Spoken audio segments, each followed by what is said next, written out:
Hello and welcome back to my channel. Pag-uusapan po natin ang tungkol sa delayed na pagpapalabas ng semilya.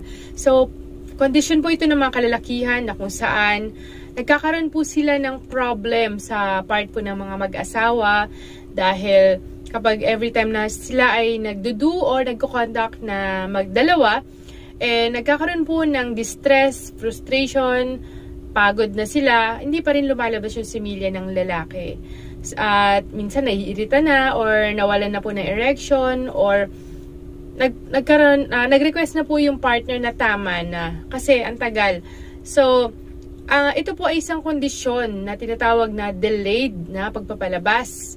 So, ito po ay nangyayari kapag ang lalaki ay more than 30 minutes na po na hindi lumalabas yung semilya po niya. So, ang DE or delayed ejaculation po ay may dalawang uri. So, DE na lang po yung terminology natin ha. Wag muna yung mahabang part. So, pag DE, may apat na uri po yan. So, doon muna po tayo sa lifelong versus acquired. Pagka sinabing lifelong DE, ibig sabihin po, ang lalaki ay mula pagkapanganak sa kanya hanggang sa kasalukuyan, siya ay merong lumalabas pero sobrang tagal. Okay, lifelong. Second, acquired DE. Ibig sabihin po na ito po ay nangyari after nung mga panahon na siya ay may normal na pagpapalabas. Normal naman dati. Pero neto ngayon hindi na. So acquired, may dahilan.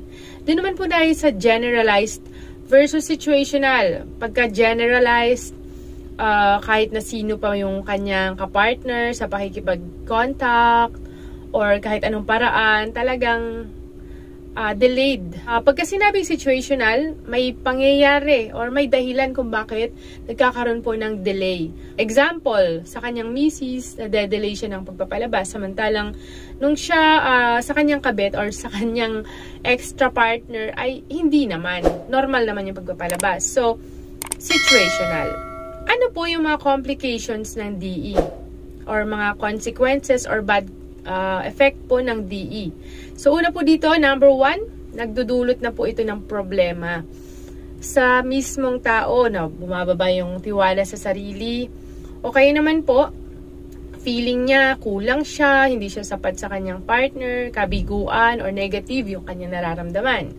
Number 2, na complication, diminished sexual pleasure. Ibig sabihin, hindi na sila maka-achieve ng pleasure, both mag-asawa. Okay po? Number 3, stress. At sobrang pag-aalala dahil sa tinatawag po na pakikipag-contact. Hindi po siya makapag-perform ng maayos dahil kinakabahan siya, baka hindi na naman niya mapasaya yung kanyang partner. Number 4, ang complication ay marital o relationship problem. Pwedeng dahil sa hindi na nila na-achieve yung pleasure, pwedeng lagi na sila mag-aaway, hanggang sa pinaka-worst na part ay baka sila ay maghiwalay. Huwag naman po sana. Number 5, inability to get your partner pregnant. Hindi niya na mabuntis-buntis yung kanyang asawa, siya ay infertile. At ito pong mga to ay mga complication po ng DE. Kailan po dapat magpa-check up sa doktor? Kasi mabigat pala yung mga consequences ng DE. Hindi basta-basta. Baka marami ang nakakaranas po nito. So, kung kayo po ay hindi nakaka-achieve ng maayos sa pagpapalabas ng semilya, sobrang tagal na po, 30 minutes, hindi pa rin lumalabas, and nagdudulot na po ito ng problema sa iyo at sa iyong partner, mahalaga na po na magpakonsulta po kayo agad sa mga doktor. So, ito po yung mga palatandaan kung kailan kayo dapat magpakonsulta sa doktor. Number 1, kapag ang DE po ninyo ay problema na sa inyong mag-asawa, sa inyong dalawa. Number 2, kapag meron po kayong iba pang sakit, okay po, na kung saan may mga itinitake kayong mga maintenance, na nagiging dahilan po para magkaroon po kayo ng DE. And number 3, kapag meron pa po kayong ibang mga nararamdamang simptomas na pwedeng maging dahilan po ng DE or hindi maging dahilan ng DE. So, pag yan, magpa-check up po kayo agad sa mga doktor. So, pagdating niyo po sa doctor's office, paano po nasasabi ng mga doktor na kayo ay may DE? So, una, pagdating niyo po dun sa office or dun sa doktor, syempre, i-interviewin muna po kayo check upin po nila kayo, tatanungin kung ano yung mga simptomas na inyong nararamdaman. And, syempre, para magkaroon po kayo sila ng initial diagnosis. Number 2, kung meron pa po kayong iba pang sakit, kayo po ay dapat mag-undergo ng urine at blood test para malaman kung meron bang infection or hormonal imbalance. Ayan. Number 3, vibrator. Pwedeng gumamit yung doctor ng vibrator para malaman kung magre-react ba yung ari ng lalaki dun sa vibrator. Dun nila malalaman kung ang dahilan ng DE mo ay psychological or physical. Ma'am Liz, ano po ba yung mga dahilan? Bakit ang mga lalaki ay nakakaranas po ng DE? Ba't nade-delay?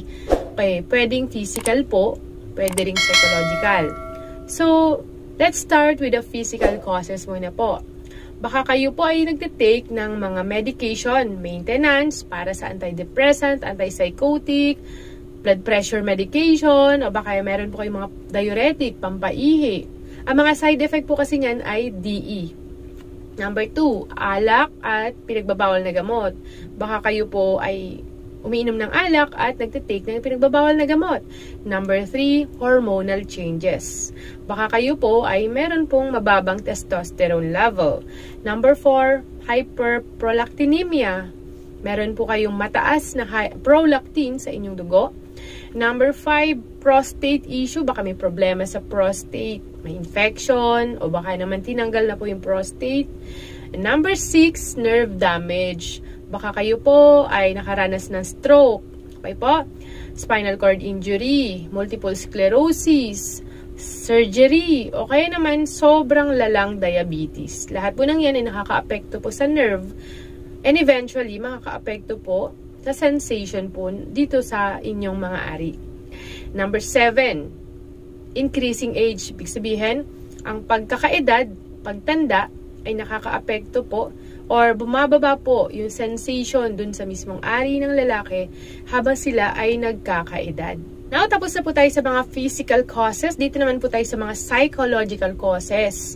Ito po yung acquired DE. Ibig sabihin, nung nagkaroon po kayo ng mga problem sa inyong mental health, nakaka-apekto po ito sa inyong pagpapalabas ng similya. So, ano-ano po yung mga possible na dahilan na pwedeng magdulot po ng DE? Number 1, early history or life history. Baka nung mga kabataan po ninyo ay nakaranas po kayo ng tinatawag na pang-aabuso, pagpapabaya ng magulang, or iniwan po kayo, hindi maayos yung pagsasamahan po ninyo ng family po ninyo. Kaya naman po, yung pagpapalaki po sa inyo ay negatibo. Okay po? Number 2, unexpressed anger. Baka may galit ka na hindi mo mailabas or hindi mo maibulalas. Okay? Kinikim-kim mo po yung galit. Number 3, inability. Hindi mo maramdaman yung enjoyment. Lalong-lalo na kung kayo pong dalawa ay nagko-contact. Okay? Number 4, religious belief. Baka may paniniwala po na ang pagtatalik ay isang kasalanan. Well, pagdating naman po dito, ang pagtatalik po ay banal at normal lang po sa larangan ng mga mag-asawa na ikinasal. But kapag hindi po kasal, dun po nagkakaroon po ng kasalanan. Okay?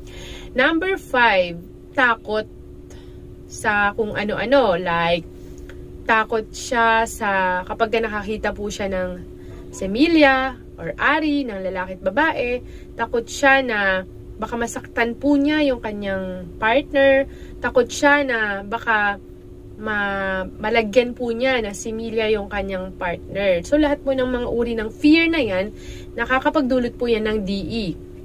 Ano pang uri ng fear? Number 7, yung fear of pregnancy. Baka takot pa siya, hindi pa siya handang makabuntis.